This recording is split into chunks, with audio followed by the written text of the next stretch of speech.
అనే ప్రజాస్వామ్యంలో గెలుపోవటం అనేది సర్వసాధారణం. మనం ఏ విధంగా అయితే మన క్రికెట్ ఆడతామో, స్పోర్ట్స్ ఆడతామో, గెలిచే వరకు మనం పోరాడతాం. ఆ రెఫరీతో గొడవలు పెట్టుకుంటాం.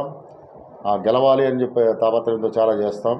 కానీ గెలిచిన తర్వాత అందరూ కూడా మళ్ళీ స్ఫూర్తిదాయకంగా అందరూ కూడా షేక్ హ్యాండ్లు ఇచ్చుకుంటూ వెళ్ళడం జరుగుతుంది. అదేవిధంగా పాలిటిక్స్లో కూడా రావాలి అలాంటి వాతావరణం.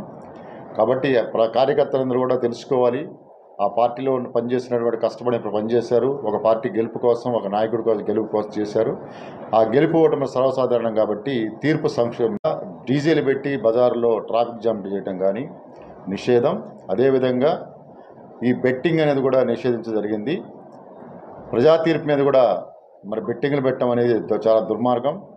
వీటిని చాలా సీరియస్ తీసుకున్న మన పోలీస్ శాఖ, మన డీజీపీ హరీష్ కుమార్ గుప్తా గారి ఆదేశాల మేరకు, అలాగే మన నెల్లూరు ఎస్పీ పోలీస్ యాక్ట్ కూడా అమల్లో ఉంది.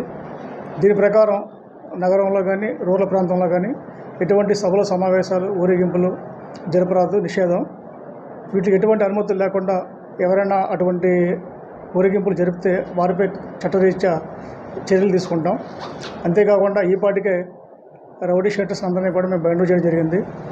అంతేకాకుండా ట్రబుల్ మేకర్స్ని కూడా గుర్తించి వారిని కూడా తగు విధంగా మేము బైండ్ అవుట్ చేసాం. వీరంతా కూడా ఆ రోజు ఎటువంటి గొడవలకి పాల్పడకుండా ప్రశాంతంగా ఉండాలి. ఆ విధంగా లేని వ్యక్తుల పట్ల చట్టరీత్యా చర్యలు తీసుకుంటాం. అంతేకాకుండా కౌంటింగ్ రోజు నాడు